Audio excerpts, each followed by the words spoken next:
নবী সাল্লাল্লাহু আলাইহি ওয়াসাল্লাম কাবা ঘরে নামাজ পড়ছেন। আবু জেহেল নাম শুনেছেন? আবু জেহেল দেখে ফেলেছে, এসে নবী সাল্লাল্লাহু আলাইহি ওয়াসাল্লামকে আঘাত করেছে, একটা ঘুষি দিয়েছিল। আল্লাহ রাসূল সাল্লাল্লাহু আলাইহি ওয়াসাল্লাম কিচ্ছু বলেন নাই। এই দৃশ্যটা দেখেছেন একজন দাসী, দেখে হামজা রাদিয়াল্লাহু আনহু স্বীকার করে ফিরছিলেন। তিনি কিন্তু তখন ইসলাম কবুল করেন নাই। নবীর চাচা, আপন চাচা হামজা রাদিয়াল্লাহু আনহু আসছেন, তাকে বলছে ইয়া আবু আমারা, ইয়া আবা আমারা, হে হামজা, তার উপনাম ছিল এটা। তুমি যদি দেখতে কিভাবে আবুল হাকাম ইবনে হিশাম মানে আবু জেহেল তোমার ভাতিজাকে গালি দিয়েছে, আঘাত করেছে।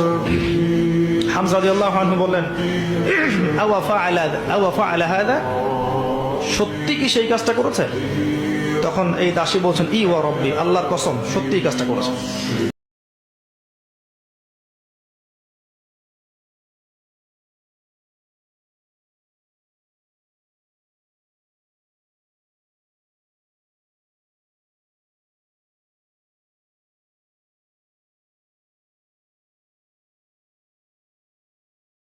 ওরা ছুটিয়ে কাবা ঘরে গেলেন, গিয়ে দেখলেন আবু জেহেল দাঁড়িয়ে আছে সবার সামনে, কাবা ঘরে সবার সামনে আবু জেহেলের কলার ধরে তাকে প্রচন্ড জোরে একটা ঘুষি দিয়ে বললেন যে আতাশতুমুনি ওয়া আনা আলা দীনি, তুমি কি আমাকে আঘাত করবে? আমি নিজে তার দ্বীনের উপরে আছি। আকুলু মা ইয়াকুল, ও যা বলে, আমার ভাতিজা যা বলে আমিও তাই বলি। রুদ্দাহা ইন ইসতাতা'তা, তোমার যদি ক্ষমতা থাকে এই ঘুষি ফিরিয়ে দিয়ে দেখাও। কে বলেন এই কথা?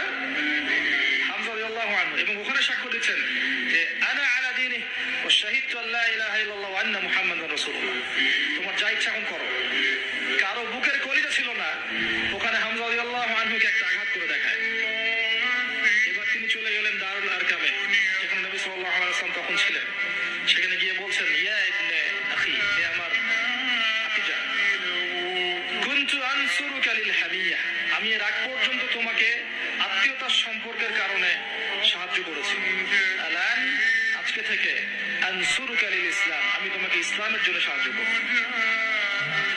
ওয়া আশহাদু আল্লা ইলাহা ইল্লাল্লাহ ওয়া আন্নাকা রাসূলুল্লাহ। এরপরে ইসলাম শক্তিশালী হচ্ছে। এই দৃশ্যটা দেখেছে ওমর রাদিয়াল্লাহু আনহু। দেখে তিনি বাসায় গিয়ে চিন্তা করছেন, তিনি কিন্তু একটা গোত্রের নেতা, চিন্তা করছেন যে সমস্ত সমস্যার গোড়া মনে হয় মুহাম্মদ, নাউজুবিল্লাহ, যদি তাকে আমি হত্যা করে ফেলি